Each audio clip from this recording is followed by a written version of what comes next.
There's no feeling more intense than starting over. If you deleted your homework the day before it was due, as I have, or if you left your wallet at home and you have to go back after spending an hour in the commute, if you won some money at the casino and then put all your winnings on red but it came up black, if you got your best shirt dry cleaned before a wedding and then immediately dropped food on it, if you won an argument with a friend and then later discovered that they just returned to their original view, starting over is harder than starting up. If you're not ready for that, like if you've already had a bad day, and what you're about to go through might be too much, feel free to go away and come back. I'll be here. Alright, thanks for coming with me on this trip. I'll understand if you have to take a break at any point. Just find a safe place to stop and quit the game. And don't worry, I'll save your progress, always, even your mistakes. This game is a homage to a free game that came out in 2002, titled Sexy Hiking. The author of that game was Jazzuo, a mysterious Czech designer who was known at the time as the father of B games.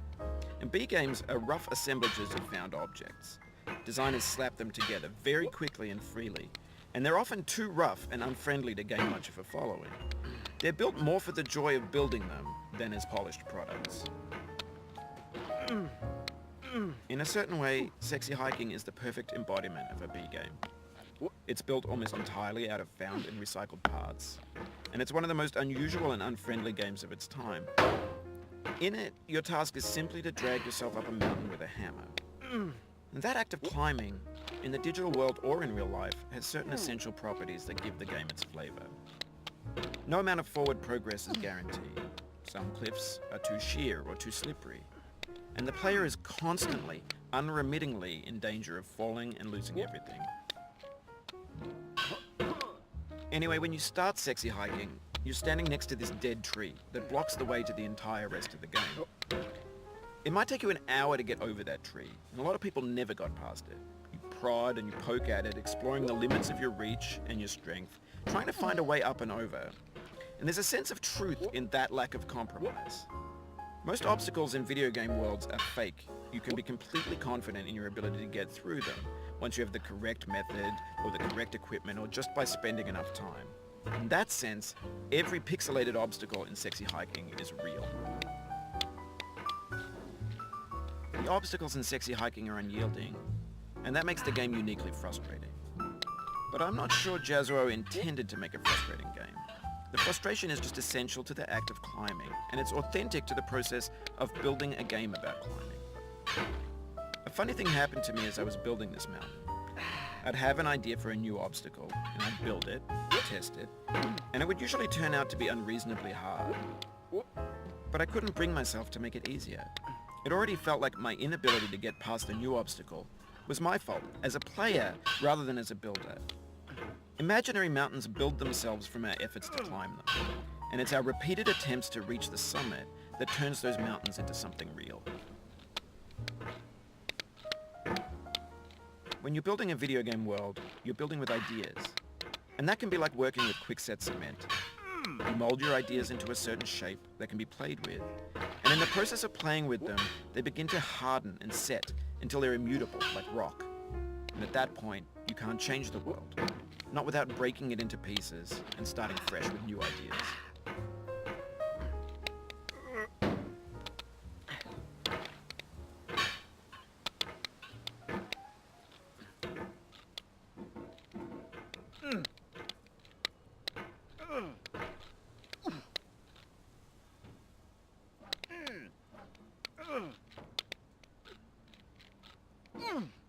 For years now, people have been predicting that games would soon be made out of prefabricated objects, bought in a store and assembled into a world. And for the most part, that hasn't happened, because the objects in the stores are trash. I don't mean they look bad or that they're badly made, although a lot of them are. I mean they're trash in the way that food becomes trash as soon as you put it in the sink. Things are made to be consumed and used in a certain context, and once the moment is gone, they transform into garbage. In the context of technology, those moments pass by in seconds. Over time, we've poured more and more refuse into this vast digital landfill that we call the internet. It now vastly outnumbers and outweighs the things that are fresh and untainted and unused. When everything around us is cultural trash, trash becomes the new medium, the lingua franca of the digital age. And you can build culture out of trash, but only trash culture.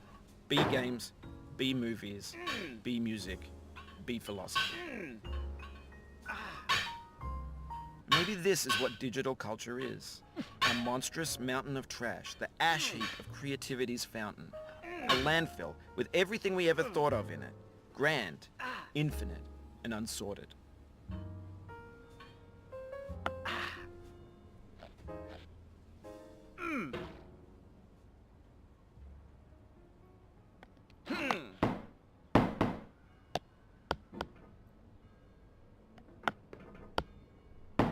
There's 3D models of breakfast, Gen X's fanfic novels, Scan magazines, green screen Shia LaBeouf, banned snuff scenes on LiveLeak.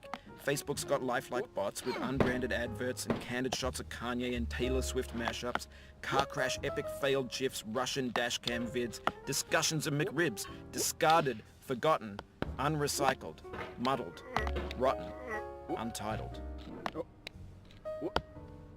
Everything's fresh for about 6 seconds, until some newer thing beckons, and we hit refresh.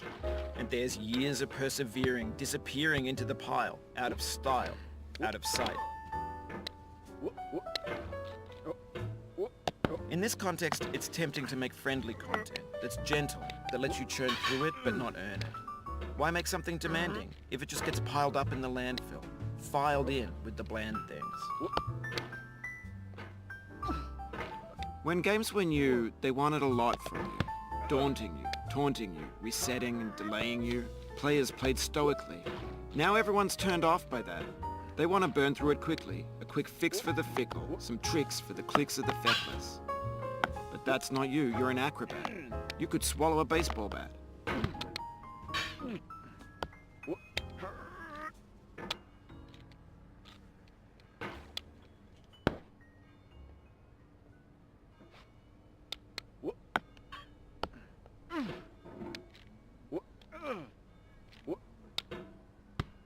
Oh, you just lost a lot of progress. That's a deep frustration, a real punch in the gut.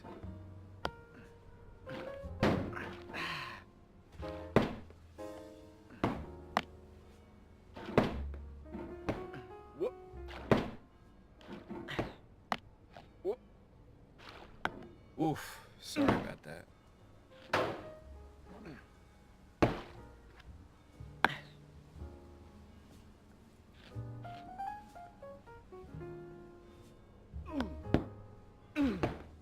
Oh, it happened again.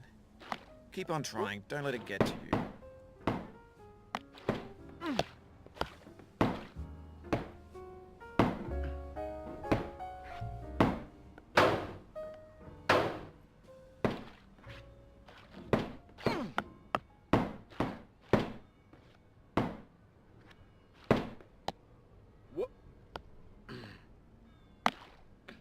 This thing that we call failure is not the falling down, but the staying down.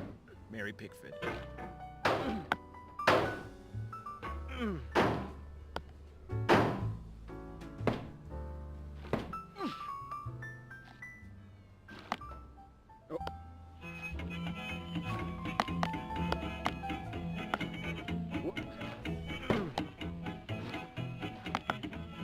Get nasty over there, boy.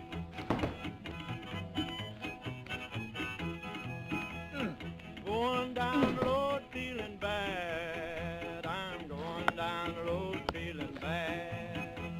Going down the road feeling bad, and I ain't gonna be treated this way. Oh,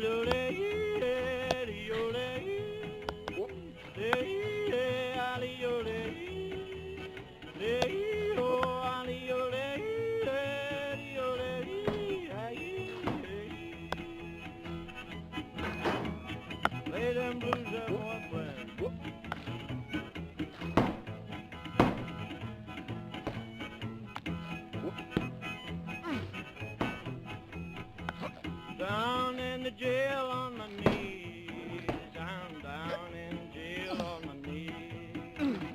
Down in jail on my knees, and I ain't going to be treated this way. They feed me on cornbread and cheese. They feed me on cornbread and cheese. They feed me on cornbread and cheese, and I ain't going to be treated this way.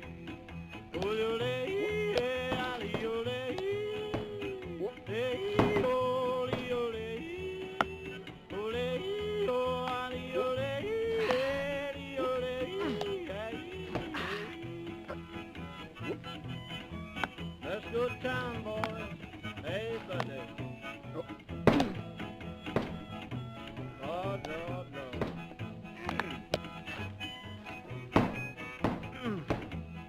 $10 shoe fits my feet. A $10 shoe fits my feet. $10 shoe fits my feet, and I ain't going to be treated this way. Going where the weather suits my clothes.